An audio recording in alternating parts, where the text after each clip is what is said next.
This video is only for information purpose. ये video investment advice बिल्कुल नहीं है। तो कोल इंडिया लिमिटेड ने Q1 फाइनेंशियल ईयर 2027 के अपने नतीजे पेश किए हैं। तो अप्रैल से जून 2026 वाली जो तिमाही है तो उसके जो नतीजे आए हैं तो उनका विस्तार से विश्लेषण कर लेते हैं।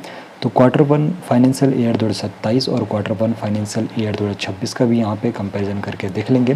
तो जो इनका रेवेन्यू था तो 46,255 करोड़ का इनका रेवेन्यू रहा।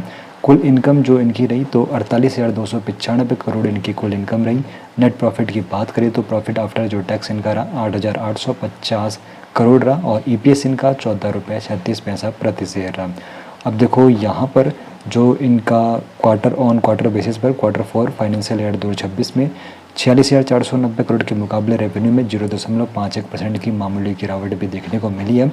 अब मुनाफा इनका फ्लैट क्यों रहा, इस बारे में बात करते हैं। तो बढ़ती लागत ने रेवेन्यू ग्रोथ का फ़ायदा मुनाफे तक नहीं पहुंचने दिया है। तो कुल खर्च जो इनका रहा 32,903 करोड़ से बढ़कर यहाँ पर 36,816 करोड़ हो चुका है। 12% की बढ़ोतरी हुई है।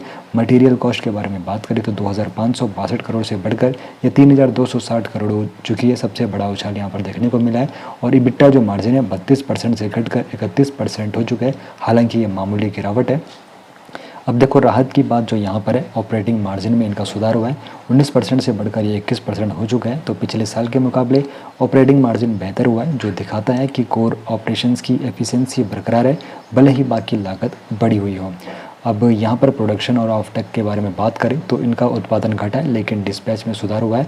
तो उत्पादन इनका 169.63 MT पिछले साल से ये 7% कम है और ऑफटेक डिस्पैच 197.86 MT हुआ है, पिछले साल से 4% ये बढ़ा है।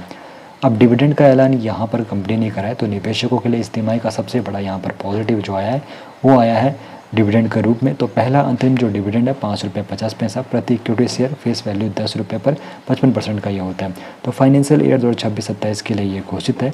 और कोल इंडिया हमेशा से एक high dividend yield PSU stock रहा है और इस इंटरिम डिविडेंड ने ही भले ही मुनाफा इनका फ्लैट रहा हो लेकिन निवेशकों का भरोसा बनाए रखने के लिए डिविडेंड का ऐलान भी किया है। तो रिजल्ट जिस दिन इनके आते हैं तो उस दिन शेयर 427 से 429 के आसपास ट्रेड कर रहा था और ज़्यादा हलचल वहाँ पर देखने को नहीं मिली है। अब यहाँ पर अहम जो बातें हैं जिसमें सोलर पावर में इनकी एंट्री हुई है। तो गुजरात में यहाँ पर 100 मेगावाट सोलर प्लांट शुरू हुआ है 4 मई 2026 को। कमीशनिंग सर्टिफिकेट भी मिला है और पहली बार एनर्जी सेल से 5.68 करोड़ का रेवेन्यू भी इनको आया है।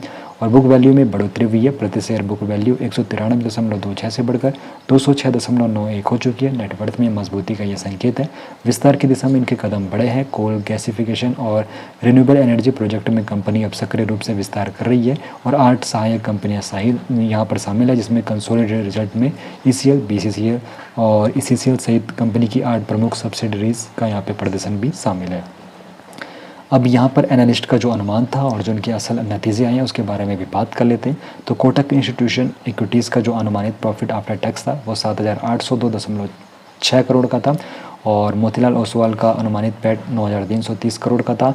और यहाँ पर जो कोटक इंस्टीट्यूट इक्विटीज़ है तो इनका अनुमानित जो रेवेन्यू था वो 32,333.2 करोड़ था और अनुमानित जो रेवेन्यू मोतीलाल ओसवाल का था वो 43,930 करोड़ का था। लेकिन जो इनके असल नतीजे आए हैं जिनमें इनका अनुमानित जो यहाँ पर पैट है प्रॉफिट आफ्टर टैक्स 8,850 करोड़ रहा।